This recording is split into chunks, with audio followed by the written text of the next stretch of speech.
Hello, my name is Jacob Rouse, and for this assignment I will dive into the distinctive leadership styles of Confucius, Machiavelli, and Rousseau based on the document pack assembled by Donald E. Sterling, Confucius, Machiavelli, and Rousseau, Experts for Leadership.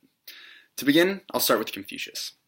Confucius was a Chinese philosopher who lived in a time of religious and political difficulty. He's best known for this thought and teachings that he compiled in his famous work, the Analects. Within these writings, Confucius highlighted the duties of a leader by explaining the proper way to think, act, and make decisions in government positions.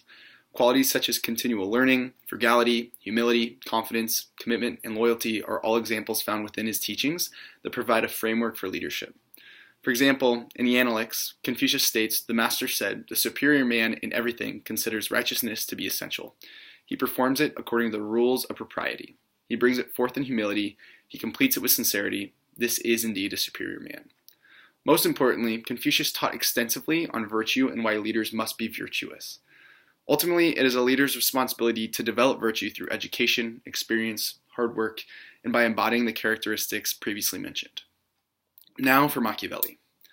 Niccolò Machiavelli was a diplomat in the Republic of Florence. He's most known for his writing of The Prince in 1513, after the overthrow of the Republic forced him into exile.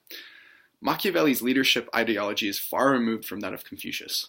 Where Confucius emphasized virtue and the superior man, Machiavelli acknowledges that leaders will have some personal characteristics that will earn them praise and others condemnation.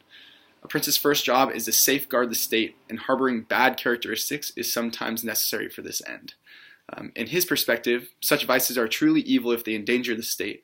But when vices are employed in the proper interests of the state, a prince must not be influenced by condemnation from another man. This notion provides the foundation for one of Machiavelli's most famous conclusions when considering the question, is it better to be feared or loved?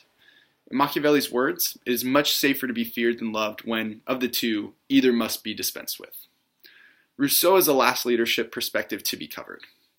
Jean-Jacques Rousseau was a French philosopher who lived during the era of the Enlightenment and wrote about politics, education, and morality. One of his most popular writings was The Social Contract.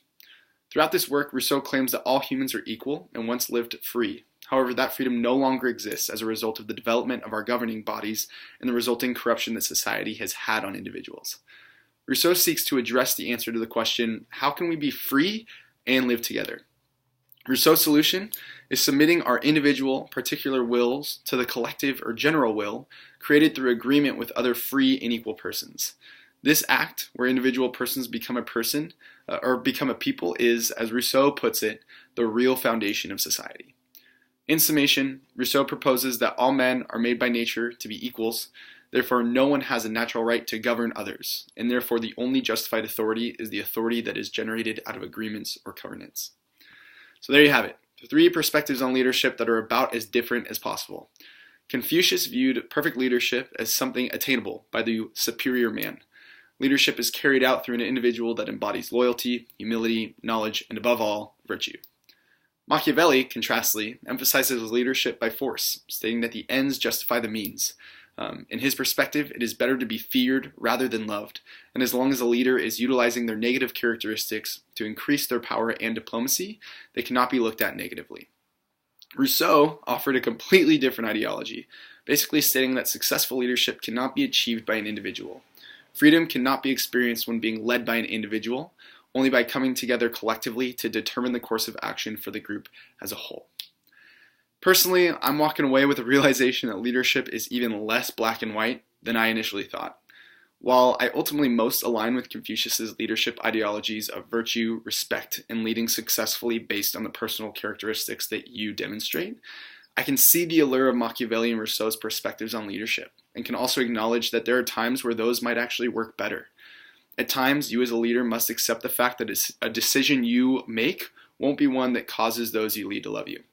In a similar sense, different situations may present themselves where the collective group is more capable of making the right decision than you as an individual are capable of doing, and that might be difficult to consider. All that to say, it's important to look back at the various perspectives of leadership that have existed, but even more so, it's important to look forward to the leadership ideology that you, the individual, are working on developing.